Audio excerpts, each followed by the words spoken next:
प्रिय विद्यार्थियों, मैं doctor Evan Tiwari, career point chemistry centre near Sudha dairy Katirara, आप लोगों को अपने इसे यूट्यूब चैनल पर स्वागत करता हूं।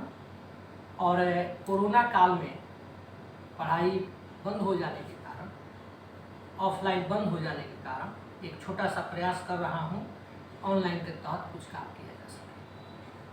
ऑफलाइन क्लास जब चल रहा था तो उस स्थिति में हम लोग फर्स्ट चैप्टर पढ़ रहे थे। अलग अलग बैच में अलग अलग टॉपिक चलने के कारण अभी इस ऑनलाइन क्लास में फर्स्ट चैप्टर को हम बंद कर देते हैं। अगर किसी का छूटा है तो ऑफलाइन के समय उसको पूरा किया जाएगा और एक नए चैप्टर की शुरुआत करते हैं। चूँकि फर्स्ट चैप्टर हम लोग करीब करीब कंप्लीट कर लिए हैं, इसलिए सेकेंड चैप्टर से हम लोग शुरू करें। तो आइए, let us enjoy solution chapter unit 2। Second unit में हम लोग चले सॉल्यूशंस।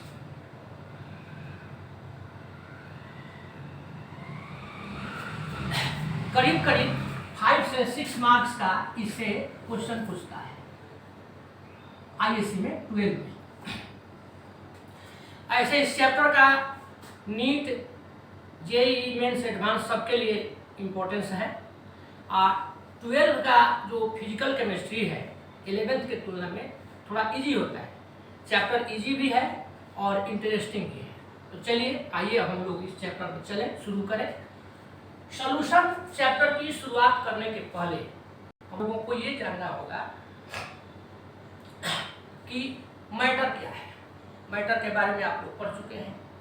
मैटर का क्लासिफिकेशन हम लोग करेंगे फिजिकल क्लासिफिकेशन के अनुसार। According to physical classification matter को मेनली 3 टाइप्स में डिवाइड किया गया है। 3 स्टेट्स ऑफ मैटर्स है। Physical state, solid, liquid and gas. और according to chemical classification matter को हम लोग मेनली 3 टाइप्स में डिवाइड कर सकते हैं, एलिमेंट्स, कंपाउंड्स एंड मिक्सचर्स। अब लेकर के चलना है मिक्सचर्स क्या है।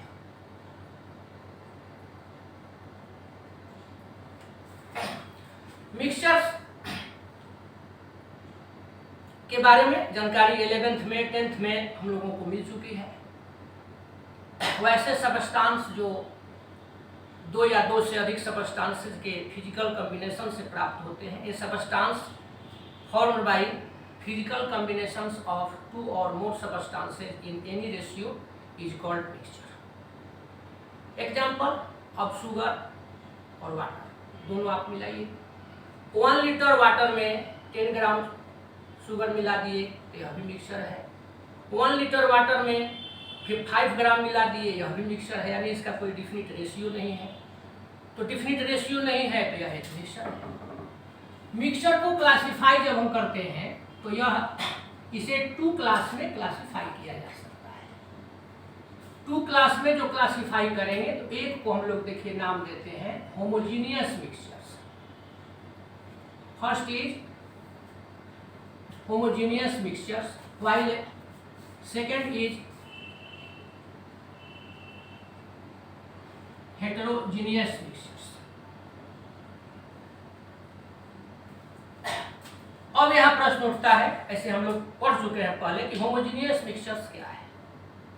वो ऐसे मिक्सचर जिनका संपूर्ण भाग एक समान होता है, जिनके कंपोनेंट को नेक्ड आई से पता नहीं किया जा सकता है, तो उसको हम लोग कहते हैं होमोजीनियस मिक्सचर। जैसे शुगर, आप शुगर के साथ वाटर मिलाइए, शुगर सॉल्यूशन प्राप्त होगा। अब शुगर और वाटर को आप ठीक से, जब वाटर में शुगर जब ठीक से डिजॉल्व हो जाता है तो यह होमोजीनियस हो गया, यानी यह इसका 1 फेज हो गया। आप पता नहीं कर सकते हैं इसमें शुगर मॉलिक्यूल्स कहाँ है, वाटर मॉलिक्यूल्स अलग अलग नहीं कर सकते, इसका लेयर नहीं बन सकता। तो इस तरह के मिक्सचर को हम लोग कहते हैं होमोजीनियस मिक्सचर। और जिसका जो सिंगल फेज नहीं होता है, 1 फेज नहीं होता है, जो यूनिफॉर्म नहीं होता है, संपूर्ण पार्ट एक जैसा नहीं होता है, तो उसको हम लोग क्या नाम देते हैं, हेटेरोजीनियस मिक्सचर। जैसे आप वाटर को और सैंड को मिला दीजिए तो हेट्रोजीनियस है। होमोजीनियस मिक्सचर्स को ही सॉल्यूशन के नाम से जाना जाता है और हेट्रोजीनियस मिक्सचर्स को हम लोग दो क्लास में क्लासिफाई करते हैं। ये दो क्लास होते हैं सस्पेंशंस और कोलॉइड्स। इसके बारे में हम लोग सरफेस केमिस्ट्री में डिस्कस करेंगे। तो यहाँ हम लोग लेकर के चलेंगे सॉल्यूशंस किसको कहते हैं, इस पर डिस्कस किया जाएगा। सॉल्यूशंस क्या है, सॉल्यूशंस के बारे में जानकारी लिया जाए। जैसा कि हमने बताया सॉल्यूशन एक होमोजेनियस मिक्सचर है। कोई भी चीज़ आप लेते हैं, sugar, water, salt, water, glucose, water, ये सभी क्या है, एक साथ जब मिक्स करते हैं तो शुगर और वाटर मिला दिए तो शरबत बन गया, शुगर सॉल्यूशन आया है, एक होमोजेनियस है। तो इसमें हम लोग कहेंगे कि जो किसी भी दो या दो से अधिक कंपोनेंट्स को मिलाइए या केमिकल स्पीशीज को मिलाइए, उसका होमोजेनियस मिक्सचर जो होगा तो उसी होमोजेनियस मिक्सचर को हम लोग नाम देंगे सॉल्यूशंस। यानी सॉल्यूशन को डिफाइन करने में हम क्या कहेंगे कि the homogeneous mixture of two or more chemical species, two or more components is known as mixtures, is known as solutions. तो यहाँ पर सॉल्यूशन को हम पहले डिफाइन कर देते हैं। The homogeneous mixture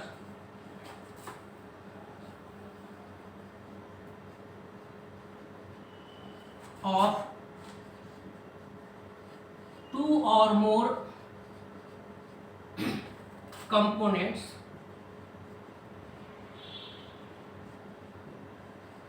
are called solutions. Example, sugar solution, salt solution,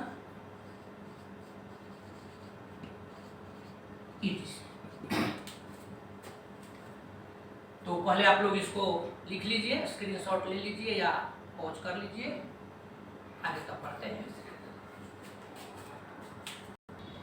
चलिए आप लोग अब आगे बढ़ें।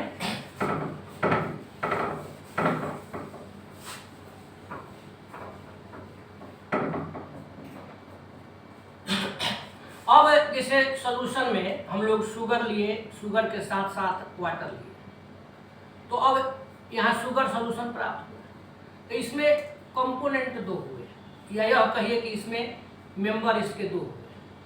तो अब इसमें शुगर को क्या कहेंगे, वाटर को क्या कहेंगे। शुगर और वाटर मिला दे तो उसको तो सॉल्यूशन कहेंगे, लेकिन शुगर को क्या कहेंगे, वाटर को क्या कहेंगे। यहाँ शुगर डिजॉल्व हो गया है और वाटर ने जो डिजॉल्व कर लिया है, तो जो डिजॉल्व होता है उसको कहते हैं सॉल्यूट, और जो डिजॉल्व कर लेता है उसको कहते हैं सॉल्वेंट। यानी अब हम लोग यहाँ पर डिस्कस करेंगे, ध्यान दे दीजिए, parts of solutions.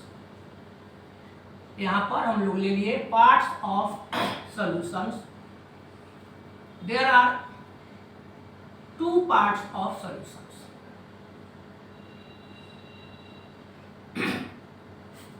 Two parts of solution. First part is called solutes and second part is solvent.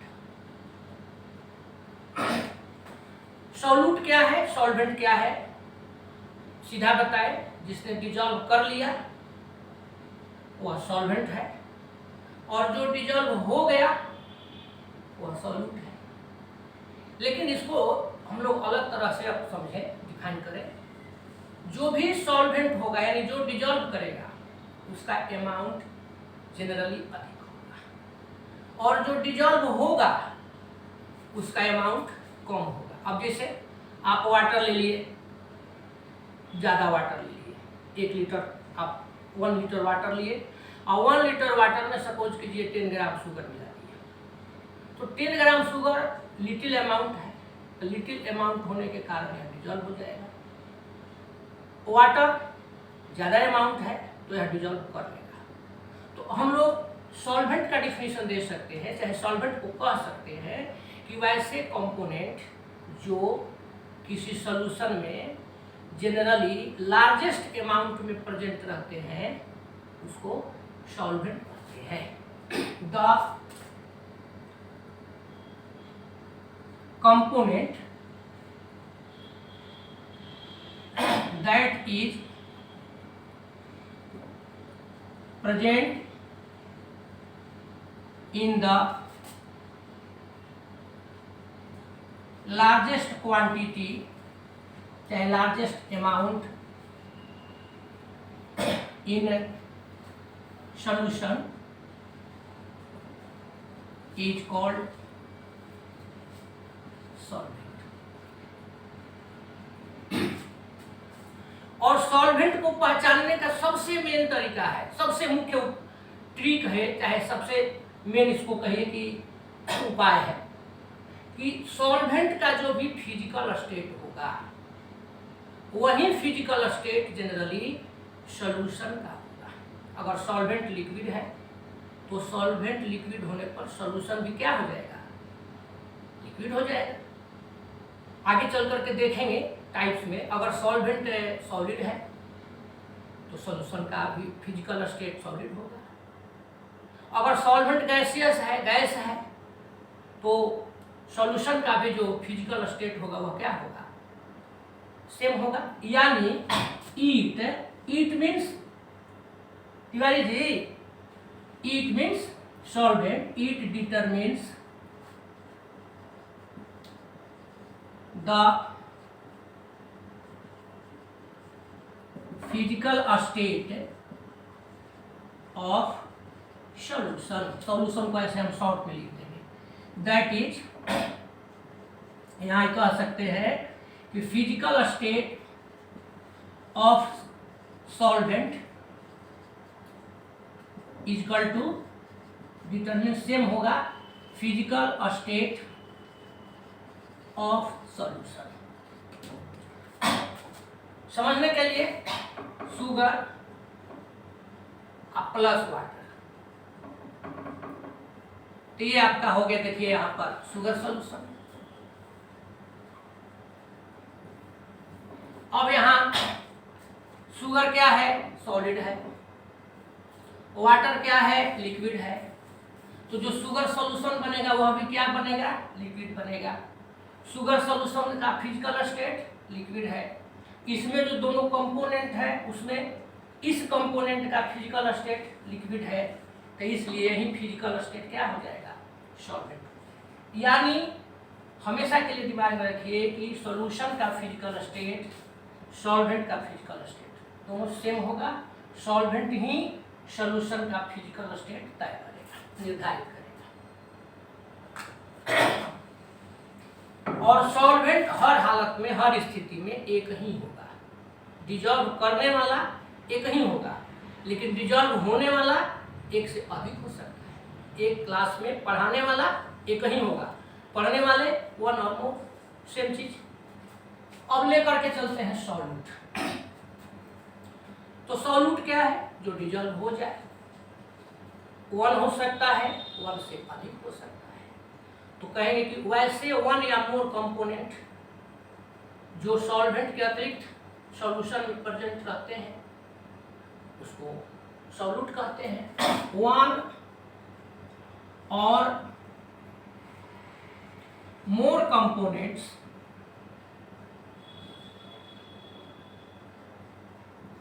present in solution other than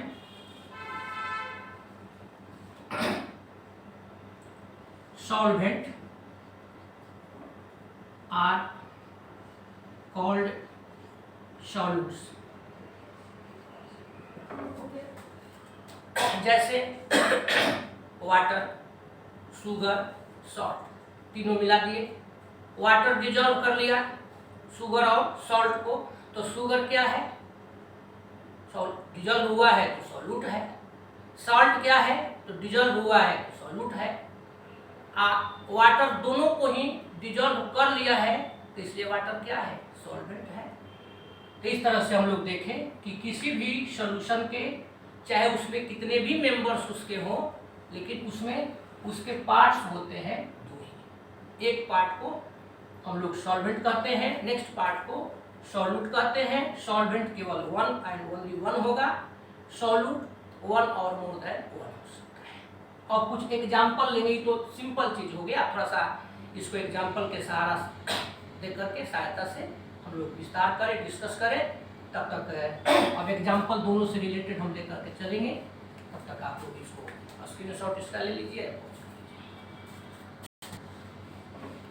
चलिए आगे बढ़े।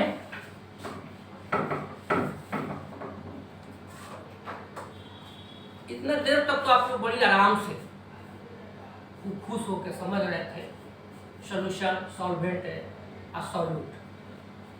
उसमें हम मेहनत कर रहे थे, और थोड़ा आप लोग अपने दिमाग को यहाँ ले आइए कीजिए और जवाब देने का प्रयास कीजिए। अब क्योंकि डायरेक्ट तो हम पूछ नहीं सकते, तो सोचिए, जवाब देने के लिए हम थोड़ा सा रुकेंगे और उस बीच में आप मन में अपना आंसर प्रिपेयर कीजिए। जैसे एग्जाम्पल हम लोग लेकर के चल रहे थे, तो एग्जाम्पल फर्स्ट लेते हैं 5% इथेनॉल सॉल्यूशन। यहां पर हम लोग ले लिए। अब इसका अर्थ क्या है? तो एक चीज आपको और बता दें, जब भी आप कोई सॉल्यूशन बनाइएगा तो उसमें जो हमने बताया कि एक सॉल्यूट होगा और एक सॉल्वेंट होगा। तो अगर आपको सॉल्वेंट नहीं दिया गया है, जैसे यहाँ पर हम केवल इथेनॉल बोले हैं, तो एक ही चीज केवल बताया है इथेनॉल, सॉल्यूट है कि सॉल्वेंट है तो आप लोग बताएंगे, लेकिन एक ही कंपोनेंट है, तो वहाँ दूसरा कंपोनेंट वाटर लेकर चलता है। अब यहाँ 5% इथेनॉल सॉल्यूशन का मतलब हो गया कि 5% इसमें इथेनॉल है, अब प्लस, अब 5% जब इथेनॉल है तो बाकी क्या है, हाँ वाटर। तो बाकी वाटर है, तो वाटर कितना है, तो टोटल 100 का परसेंट होता है, तो 5 आपने हटा दिया, तो यहां पर हो गया 95%। अब एक चीज बताइए आप, इसमें सॉल्यूट कौन है, सॉल्वेंट कौन है? तो हमने बताया था सॉल्वेंट क्या होगा, जिसका अमाउंट ज्यादा होगा, सॉल्वेंट वह होगा जिसका अमाउंट ज्यादा होगा, सॉल्यूट वह होगा जिसका अमाउंट कम होगा। तो उस स्थिति में यहाँ सॉल्वेंट कौन हुआ, वाटर। क्यों हुआ, क्योंकि इसका अमाउंट अधिक है, यह 95% है, और इसको आप क्या कहेंगे, यह कम है, इसलिए सॉल्वेंट। एक चीज समझे, सॉल्वेंट वह होगा जिसका अमाउंट अधिक होगा। अब है कि जो सॉल्यूशन प्राप्त होगा, जो सॉल्यूशन आप प्रिपेयर करिएगा, उसका नेचर क्या होगा, उसका फिजिकल स्टेट क्या होगा। तो यहाँ जो सॉल्वेंट लिए हैं हम लोग, तो सॉल्वेंट का वाटर है, इसका फिजिकल स्टेट क्या है, तो लिक्विड है। इसलिए जो भी आपका सॉल्यूशन प्रिपेयर हुआ, तो उस सॉल्यूशन का फिजिकल स्टेट भी क्या होगा, लिक्विड होगा। चलिए अब की बात थोड़ा सा हम चेंज कर देते हैं, यहाँ पर कर देते हैं 5% वाटर सॉल्यूशन।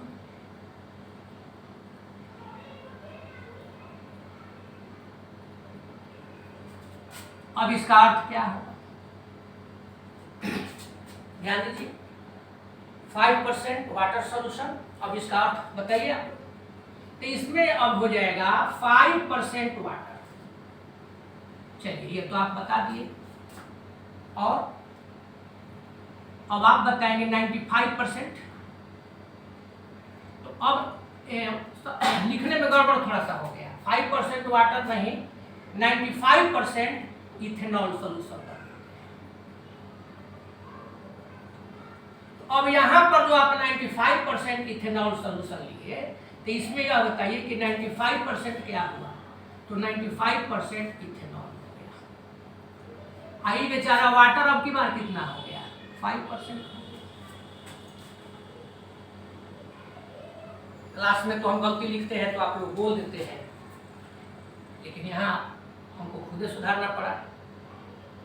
तो अब इसमें हम लोग डिस्कस करें कि सॉल्यूट कौन है। तो देखिए वाटर अमाउंट में कम है, परसेंटेज में कम है, तो यहाँ वाटर सॉल्यूट है। और यहाँ इसको आप क्या कहिएगा, यह सॉल्वेंट। सॉल्यूशन क्या होगा, नेचर ऑफ सॉल्यूशन। तो इथेनॉल का नेचर क्या होता है, यह भी एक लिक्विड है, इसलिए यहाँ सॉल्वेंट का नेचर, सॉल्यूट के नेचर से मतलब नहीं है, सॉल्वेंट का नेचर लिक्विड है, तो इसलिए जो सॉल्यूशन प्राप्त होगा उसका नेचर क्या होगा, उसका फिजिकल स्टेट क्या होगा, तो वह भी क्या होगा, लिक्विड होगा। तो दो चीज सीखे, जनरली ऐसा दो चीज होता है कि जो भी सॉल्वेंट होगा जनरली, कहीं कहीं छोड़कर एक्सेप्शन में, जनरली उसका अमाउंट अधिक होगा और उसका जो फिजिकल स्टेट होगा वही प्रिपेयर्ड सॉल्यूशन का भी फिजिकल स्टेट होगा। एक एग्जांपल केवल और लेते हैं। अब यहाँ जरा हम लोग देखें 342 ग्राम, देखिए शुगर ले लीजिए, आप वाटर केवल 72 ग्राम लिए। अब चलिए यहाँ खोजिए जो सॉल्यूशन प्राप्त होगा, तो उस सॉल्यूशन को शुगर सॉल्यूशन कहेंगे। अब इसमें सॉल्यूट और सॉल्वेंट कौन हो, जल्दी में तो कहना हो तो हम लोग झट से कहेंगे कि ये चूंकि अधिक है इसलिए सॉल्वेंट होगा, ये कम होगा। लेकिन अधिक और कम का कौन ग्रेटर है, कौन लिटिल अमाउंट में है, इसका आप इसको डिटरमिन कीजिएगा, ऐसे जनरली ग्राम में देख करके नहीं। अब इस तरह का यदि केसेज आता है, दोनों का यहाँ पर देखिए ग्राम में ही दिया हुआ है, इस तरह के केसेज में आप ग्राम को मोल में कन्वर्ट करके बनाइए। यानी 342 ग्राम शुगर मीन्स कितना मोल, 72 ग्राम वाटर मीन्स कितना मोल, इसको निकालें। मोल निकालना आप जानते ही हैं। मोल निकालने में सुविधा के लिए हम यहाँ पर पहले हम शुगर का फॉर्मूला लिख देते हैं। यहाँ वाटर का तो फॉर्मूला आप लोग जानते ही हैं। अब 342 ग्राम में यहाँ आप निकाल दें नंबर ऑफ मोल्स, क्या होता है गिवन मास। तो गिवन मास 342 ग्राम दिया है, by molar mass, molecular mass जो भी ले ले, तब इसका कितना होता है। तो देखिए इसका हम लोग मोलर या मोलर मास चाहे मोलिकुलर मास निकालें।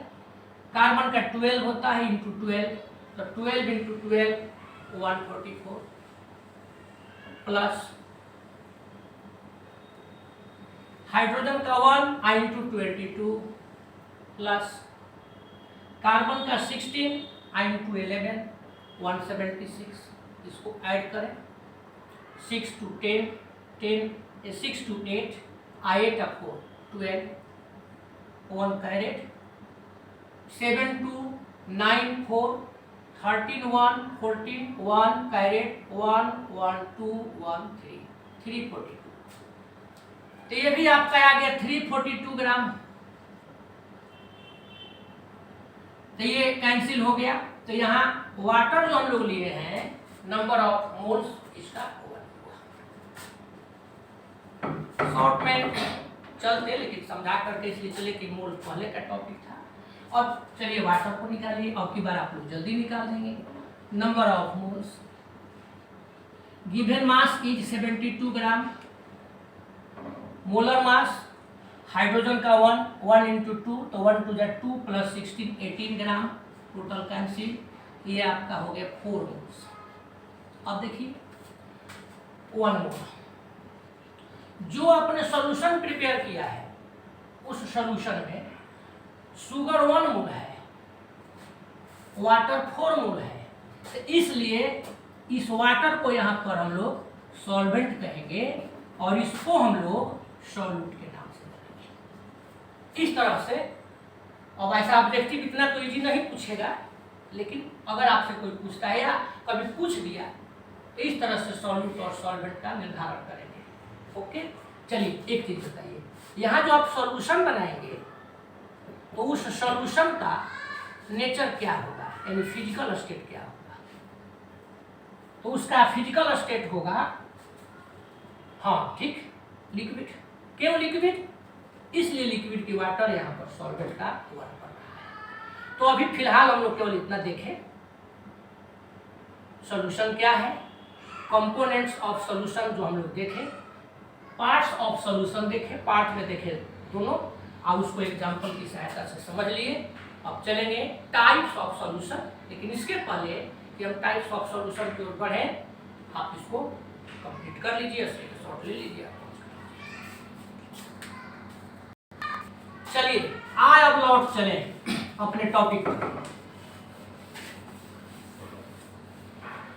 Types of solutions.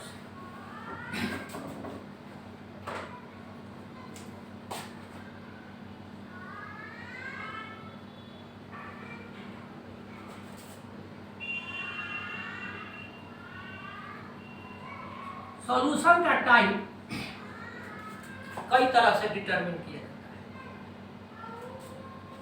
जैसे आप लोगों के टाइप्स ऑफ स्टूडेंट तो कई प्रकार से करेंगे। एक कहेंगे पढ़ाई के आधार पर, कुछ विद्यार्थी पढ़ने में ज़्यादा अच्छे हैं, कुछ एवरेज हैं, कुछ कम जानते हैं, 3 तरह का स्टूडेंट है।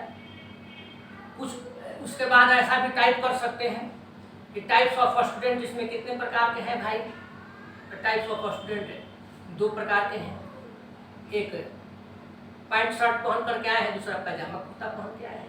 तो इस आधार पर चलेंगे, ड्रेस के आधार पर चलेंगे तो 2 तरह। सेम चीज लिख मत दीजिएगा टाइप्स ऑफ सॉल्यूशन में, सेम चीज टाइप्स ऑफ सॉल्यूशन लेकर के चलते हैं। तो सबसे पहला हो गया based on the number of components, जो भी उसमें कंपोनेंट्स होंगे उस कंपोनेंट्स के नंबर के आधार पर। अब इस आधार पर चले तो सबसे पहले हम जाने कि कोई भी सॉल्यूशन हम लेते हैं तो उसमें 2 कंपोनेंट तो जरूर, एक सॉल्यूट होगा, एक सॉल्वेंट होगा। तो इस आधार पर जब किसी सॉल्यूशन सॉल्वेंट एक होगा और सॉल्यूट भी केवल एक ही होगा, तो इस आधार पर हम लोग कह सकते हैं कि कुछ ऐसे सॉल्यूशन होते हैं जिसमें नंबर ऑफ कंपोनेंट्स 2 होंगे। तो जब नंबर ऑफ कंपोनेंट्स 2 होंगे, 2 होंगे, तो हम लोग 2 को बाई कहते हैं, डाई कहते हैं। तो इस आधार पर फर्स्ट हो जाएगा जिसका हम लोग क्या नाम देंगे, बाइनरी सॉल्यूशंस।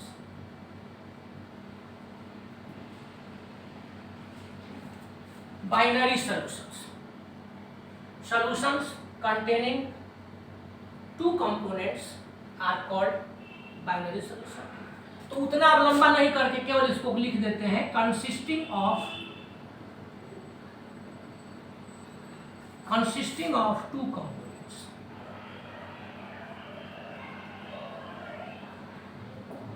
जब केवल consisting of 2 components हैं तो ऐसी स्थिति में सॉल्वेंट भी 1 कंपोनेंट, सॉल्यूट भी यहाँ पर। एग्जाम्पल में शुगर सॉल्यूशन, तो देखिए शुगर प्लस वाटर, ये आपका हो गया शुगर सॉल्यूशन। ये हो गया बाइनरी सॉल्यूशन। इसी तरह से लेकर के चलेंगे glucose plus water, glucose solution, तो ग्लूकोज प्लस वाटर लिखे हैं तो ग्लूकोज एक कंपोनेंट हुआ, वाटर एक कंपोनेंट हुआ, इसमें भी 2 कंपोनेंट। आगे चल करके टाइप्स ऑफ सॉल्यूशन में जब सॉलिड सॉल्यूशन आप पढ़ेंगे तो उसमें देखेंगे सॉलिड सॉल्यूशन जब आप पढ़ेंगे तो सॉलिड सॉल्यूशन में आप देखेंगे कि एक ऐसे भी सॉल्यूशन होते हैं जिसमें सॉल्यूट और सॉल्वेंट दोनों सॉलिड हों, जैसे कॉपर इन गोल्ड, तो अब कॉपर इन गोल्ड मतलब गोल्ड में कॉपर को मिक्स किए तो यहाँ गोल्ड हो गया सॉल्वेंट, कॉपर हो गया सॉल्यूट, कंपोनेंट हो गए 2, इसलिए सॉल्यूशन हो गया बाइनरी। अब यदि 2 से अधिक है तो उसको हम लोग नाम दे देंगे पॉलिनरी सॉल्यूशन। पॉली माने मेनी, पॉलिनरी सॉल्यूशंस कंसिस्टिंग ऑफ, खुद से बोलिए, अब सुनेंगे तो हम नहीं, लेकिन वहां आप पढ़ रहे हैं तो ये मत समझ करके पढ़िए कि हम वीडियो देख रहे हैं यूट्यूब पर पढ़ रहे हैं। जैसे हम कहें कि कंसिस्टिंग ऑफ, रुक गए, वहां पर आपको तुरंत बोलना चाहिए मोर देन 2 कंपोनेंट्स। तो consisting of more than 2 components. अब जरा सोचें, 2 कंपोनेंट्स होंगे, फिलहाल यह बताइए कि उसमें सॉल्वेंट कितने होंगे? हाँ 1, और सॉल्यूट कितने होंगे? More than 1। और इस आधार पर यदि कंपोनेंट 3 हो गए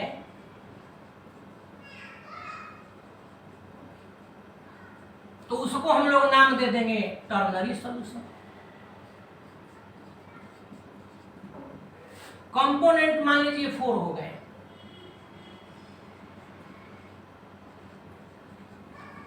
उसको आप कह देंगे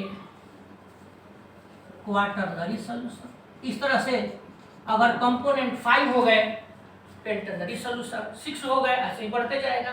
तो हम लोगों के सिलेबस में ये पढ़ना नहीं है, हम लोग जो भी डिस्कस करेंगे वो बाइनरी सॉल्यूशन का करेंगे। इवन आपको आगे हम टाइप भी बताएंगे तो हम लिखेंगे कि टाइप्स ऑफ सॉल्यूशन, लेकिन मेनली वह क्या होगा? टाइप्स ऑफ, एक तरह से आप कह सकते हैं बाइनरी सॉल्यूशन। तो ये जो हम लोग टाइप देखे based on the number of components. अब कंपोनेंट्स के नंबर के बाद अगला टाइप हम लेकर के चलते हैं based on the nature of solvent. इस पर देखा जाएगा, फिलहाल इसको आप कंप्लीट कर लें, फिर आगे बढ़ते हैं। चलिए बढ़ा जाए आगे। अभी बताए थे कि अगला जो टाइप होगा वह किस पर होगा? Based on the nature of solvent. यहाँ लिख भी देते हैं, बी लिख दिए मतलब टाइप्स वाला बी हो जाएगा। बेस्ड ऑन द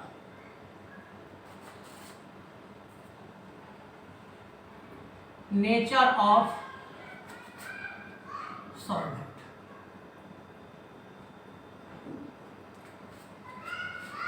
अब based on the nature of solvent में अगर हम चलते हैं तो सॉल्वेंट का नेचर 2 तरह का हो सकता है। एक हो सकता है कि वह एक्वस होगा, हिंदी में इसको आप लोग जानते ही हैं जलीय कहते हैं। एक होगा नॉन एक्वस। तो यदि किसी भी सॉल्यूशन में, कोई भी आप सॉल्यूशन लेते हैं, उस सॉल्यूशन में यदि सॉल्वेंट वाटर है तो उसको कहा जाएगा एक्वस सॉल्यूशन। अभी आप लोग जो sugar plus water, salt plus water, glucose plus water ये सब कह रहे थे कि यहाँ पर हम लोग वाटर को सॉल्वेंट के रूप में लिए थे, इसलिए सारे सॉल्यूशन क्या कहलाएंगे? एक्वस सॉल्यूशन कहलाएंगे। तो ये फर्स्ट टाइप हो गया एक्वस सॉल्यूशन। अब इन सच सॉल्यूशन सॉल्वेंट इसमें वाटर होता है। पूरा डिफिनेशन लिखने की जरूरत नहीं है, और अगर आपसे कोई पूछता है कि एक्वस सॉल्यूशन को डिफाइन कीजिए तो लिखेंगे कि solution containing solvent, solution containing solvent water as solvent is called aqueous solution.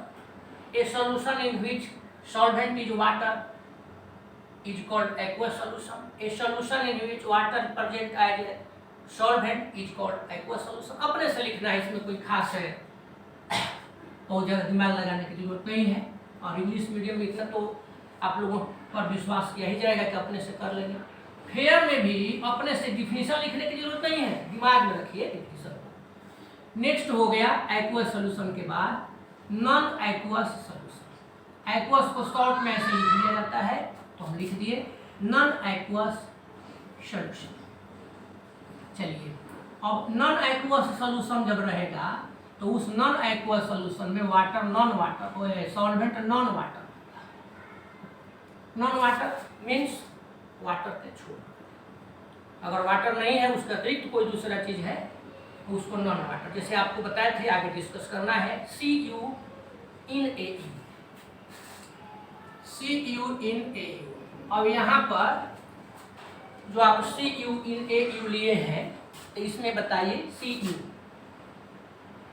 Solute है, AU सॉल्वेंट है, AU वाटर क्योंकि नहीं है, नॉन वाटर है, तो इसलिए CU इन AU को आप क्या कहिएगा, नॉन एक्वस सॉल्यूशन। एग्जाम्पल देने की कोई जरूरत नहीं है। तो इस तरह से हम लोग देखें कि नेचर ऑफ सॉल्वेंट के आधार पर भी इसको दो तरह के कर सकते हैं। और आप दिमाग में बराबर रखें, हमने भले इसको सॉल्यूशन का टाइप लिया है, लेकिन अकॉर्डिंग टू योर सिलेबस इसको हम लोग कह सकते हैं based types of binary solution, क्योंकि हम जो भी एग्जाम्पल ले रहे हैं वो केवल उसमें दो कंपोनेंट दे रहे हैं, तो इसलिए यह सभी बाइनरी सॉल्यूशन का टाइप हुआ, ये सभी बाइनरी सॉल्यूशन का है। अब अगला डिस्कस करना है, दो तरह से और डिफाइन करें, क्लासिफाई करेंगे। अगला है कंसंट्रेशन के आधार पर सॉल्यूशन का टाइप। तो C नंबर पर हम लोग लिख देंगे बेस्ड, पहले इतना आप लिख लें, इसके बाद आगे चलते हैं। तो पहले इसको कंप्लीट कर लें, फिर आगे बढ़ते हैं।